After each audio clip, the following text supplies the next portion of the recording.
What's up, my people? Welcome to another edition of Vinyl Thoughts, kind of a special edition of Vinyl Thoughts.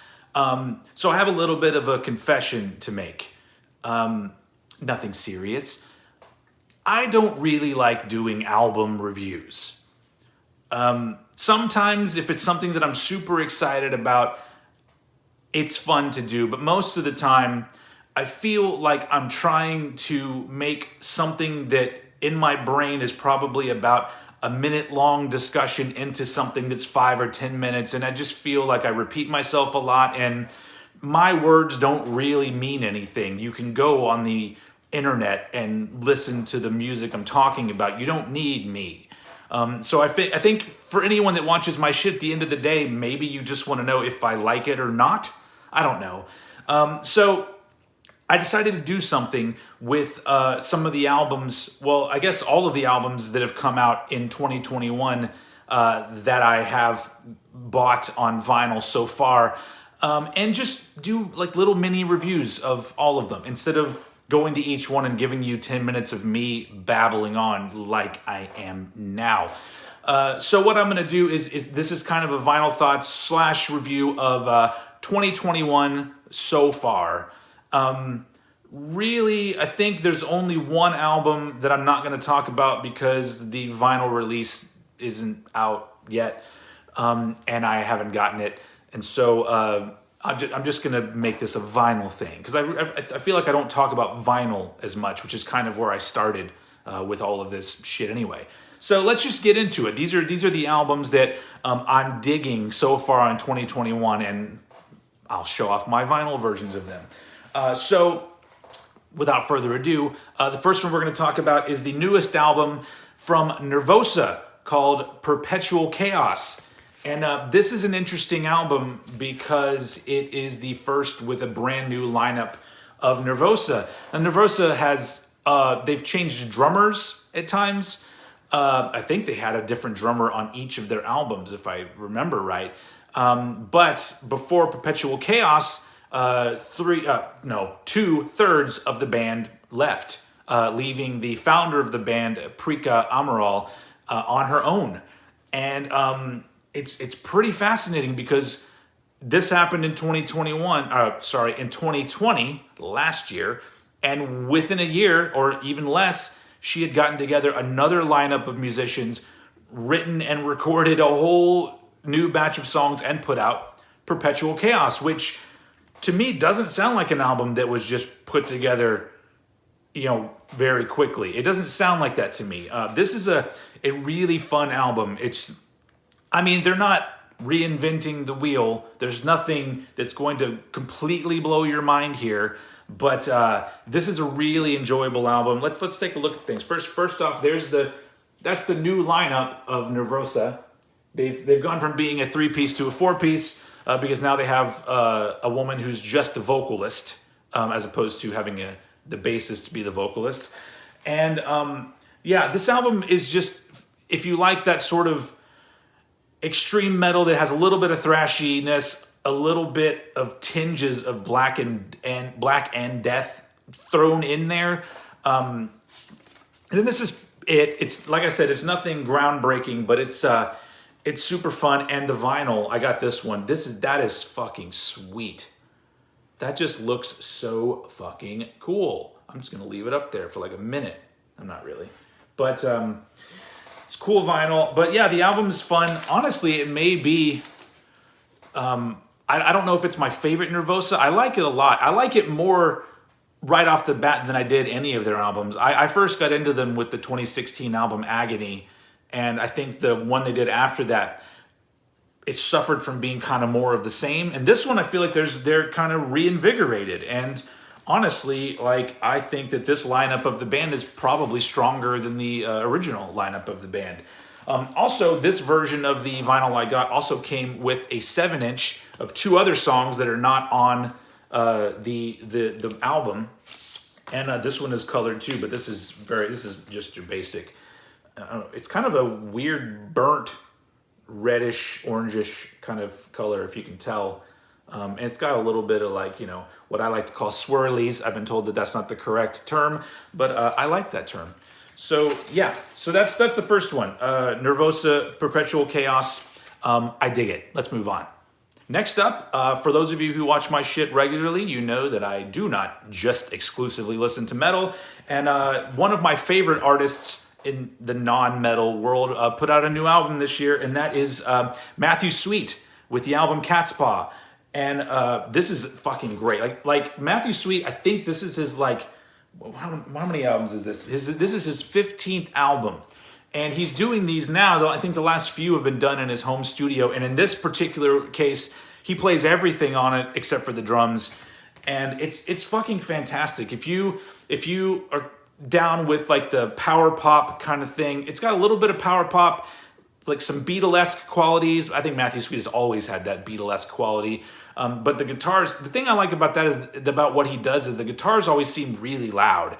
To some people, maybe inappropriately loud, like not like metal loud, but they stand out. And I've always liked that about how he seems like a dude that writes these poppy songs, but the guitar is always just like in your fucking face. And this is also a colored vinyl that I got from a local record store here in Houston. I guess it was the record store variant of this, which is orange. And I don't think I have very many orange records. This might be one of the only ones. Maybe I have one other one. I have why do I feel like that? No, the Biohazard one I have is silver. Never mind. So yeah, this is a cool album.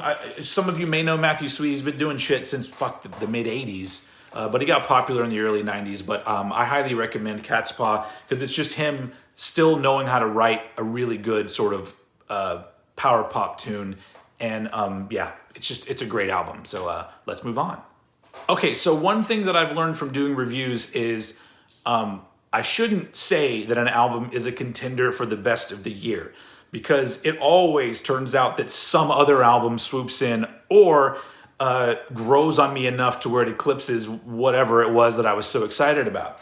But if I was going to be assuming that there's an album that could be the album of the year for me, so far, absolutely, it is the debut album from Kryptosis, Bionic Swarm.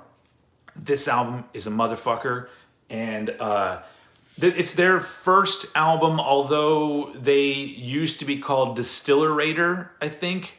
That's not a very great name. But and they did more sort of basic, unadventurous thrash metal, and I wasn't into it. But this is progressive. It's got, I don't know, it's technical, it's progressive, it's thrash, but it's a proper fucking album. Like that's the thing with a lot of, especially modern thrash, is that there is very little variety, and they're afraid to stray away from the basic thrash structure. Kryptosis are not that band. They're progressive to the point where you will have one song that sounds different from the other while still maintaining their core sound. This version actually came with like a fucking CD version of it. Oh, and I got a sticker too, but so that's kind of cool. But let's take a look at the vinyl of this one because I bought and paid hella shipping to get a colored version of this because I liked what I heard so far so much. And it's just yellow, but I like the color yellow, and I think it looks fucking cool here. But pretty much everything about this album is great to me when it comes to what I want out of, I guess, modern metal. Because they did a split with Vector, I've heard people say that they sound like Vector. I guess if you don't listen to a lot of metal, maybe they do. The only thing I can say is that they're technical and they have like a sci-fi theme. That's pretty much it. Because I really do think Kryptosis have their own thing going. I like the vocalist's delivery because it doesn't really remind me of anybody else. It's not like super unique, but the band just kind of have their own thing going. And I guess that's the sort of thing that you get for when you've already been playing for a while and you kind of know your strengths and weaknesses, I guess. But there's the dudes right there. But yeah, this album is just fantastic.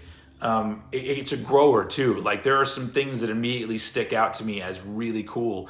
And then the more that I listen to it, the more I'm like, oh, that's fucking sweet too.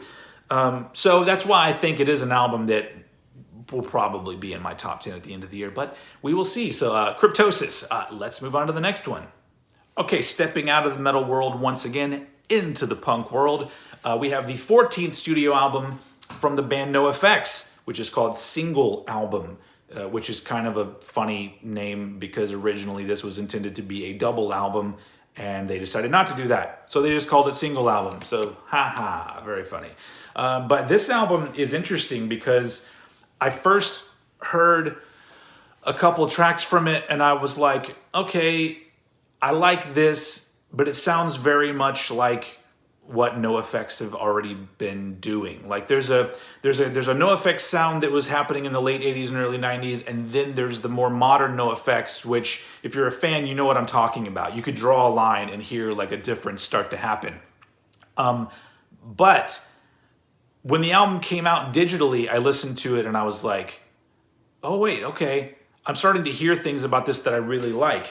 Especially the opening track, which is called The Big Drag, and a lot of like punk fans don't like it because it is kind of weird for NOFX. There's a couple of kind of weirdish moments on here.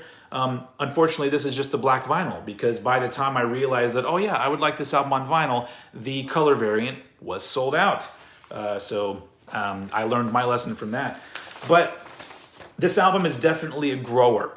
It doesn't necessarily blow its wad all at once, and the more you listen to it, the more you get out of it. I think at this point, you have to be ready for Fat Mike's lyrics because it seems like he's interested in writing kind of unique songs in the way that the chords go together, not necessarily writing a completely different kind of song. And he spends a lot of time on his lyrics. It's obvious because he always has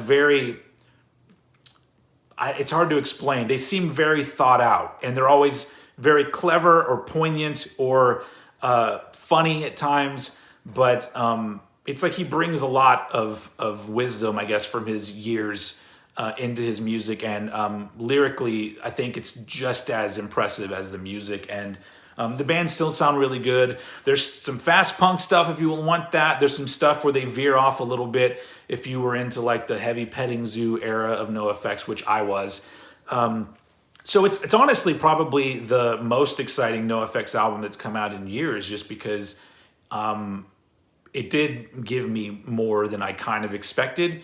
Not amazing. I wouldn't put it up probably with their best, but it's definitely enjoyable if you're a fan. So NOFX. Let's move on to the next one.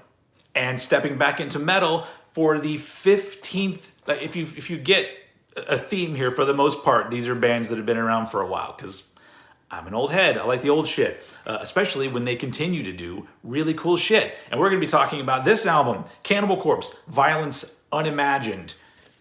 And it's an interesting title. Like every time I say it out loud, Violence Unimagined, it doesn't really roll off the tongue very well. But this is the non-censored cover. I actually do like the censored cover as well, which I think is somewhere in the booklet. But this is, like I said, their 15th album.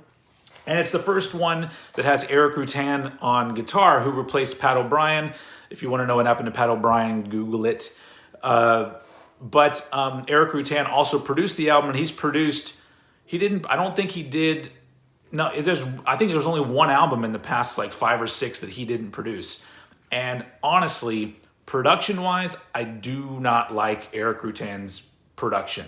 It's so compressed, and usually the snare sound on the drums is really weird.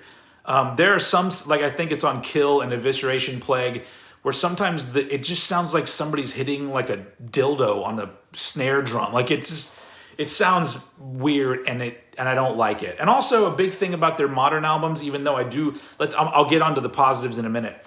Their modern albums, there's not enough separation between the instruments for me, and that could be an Eric Rutan thing as well. Whereas back in the day, you'd hear the 2 guitars, and you would definitely hear Alex Webster doing this kind of shit in there.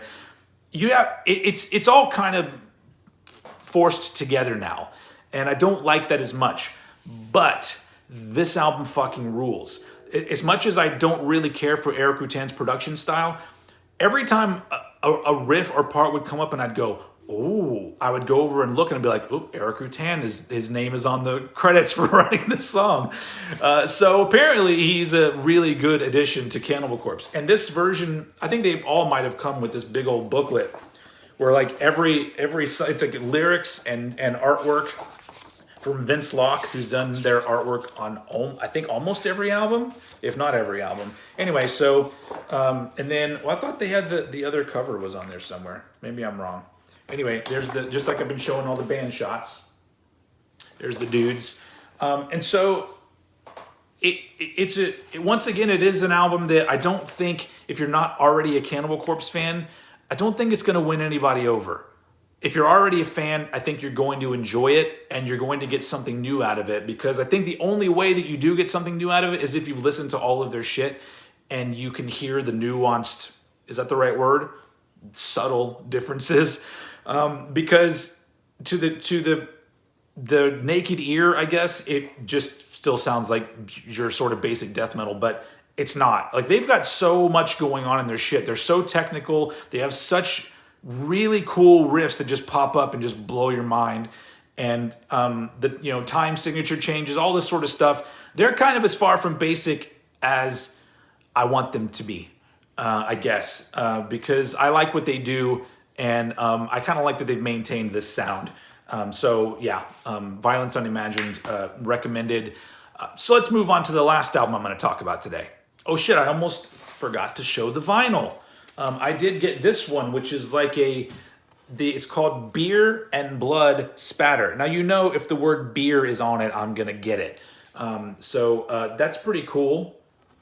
I mean, honestly, like, that's the thing, is that, like, with color variants, if you have the opportunity to do something kind of fun and interesting, don't just give me, like, red and blue. Give me something interesting. Anyway, now I'm done with Cannibal Corpse. Let's move on. Okay, let's wrap up this episode with an album that I think maybe some of you didn't even know was coming out. The 5th album from the band Green Jello. And yes, I'm pronouncing it Green Jello because for those of you who don't know, sure, they changed their name to have a Y at the end of it, but the umlaut means it's still pronounced as an O. At least that's what they say. Fans of Green Jello will be quick to jump on you. It's still pronounced Green Jello. Anyway, this album, Garbage Band Kids, from what I heard, this artwork was done by one of the artists that did the original Garbage Pail Kids back in the day. So that's kind of cool. But we'll get back to this artwork in a minute. So the artwork's pretty cool on this. Once again, just like they had on other albums, they have, little drawings and artwork for like characters in the songs and shit. And this does say number 4, but technically this is their 5th album, because in the 80s they had that album called like Triple Live Budokan or something. I don't know exactly what it was called, but a lot of those songs were re-recorded for the Serial Killer album. So I guess technically this would be number 4 for them. And once again, they had some colored vinyl. Nothing totally special. This inner sleeve is fucking great. These are just, I love this kind of artwork. It's just fun. I opted to go for the pink vinyl, which, why would I not? This is specifically for Chromium Dioxide, because I know that he loves the color pink. But yeah, and this album is really nothing new for Green Jello. It's not as good as the Serial Killer. It might be kind of up there with like the 333 kind of stuff.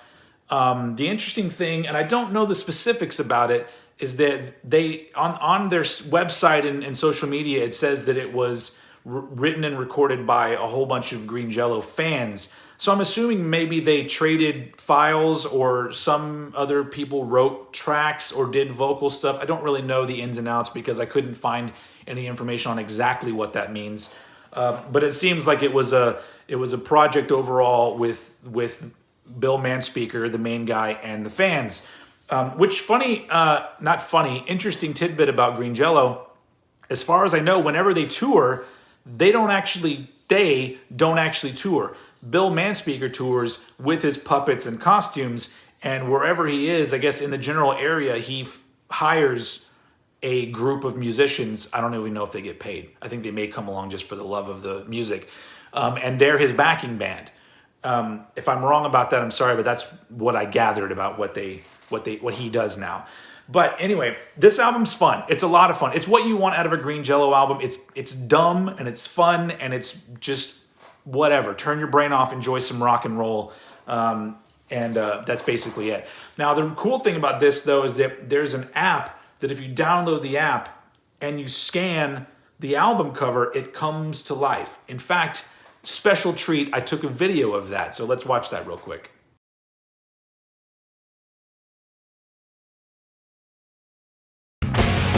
Coming to you live from the cesspool of the world. It's the kings of filthy parody. Puke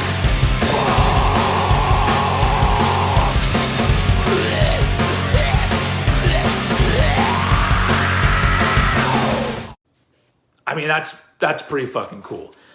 More bands should be doing that shit because it's fun. But anyway, the new Green Jello garbage band kids, yeah, it's fun. If you were ever into them and you give a shit that Bill Manspeaker is still doing shit, then there you go. I thought it was thoroughly enjoyable. And that's the last album I have to talk about so far in 2021. There are others that are on pre-order and other ones yet to be announced. So who knows what's going to happen with the rest of the year. But so far, these are the ones that I've been interested in. Yeah, there have been other ones that I didn't talk about that I heard and go, yeah, that's fine. But nothing that made me want to go, oh, I want to go order that vinyl.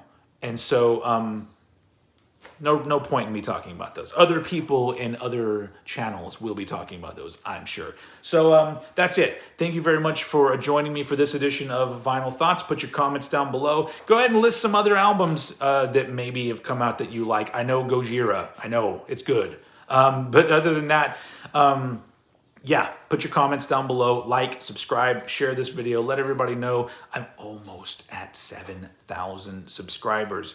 That's pretty major for my kind of channel. So thanks for the support, and I will see you all again very soon.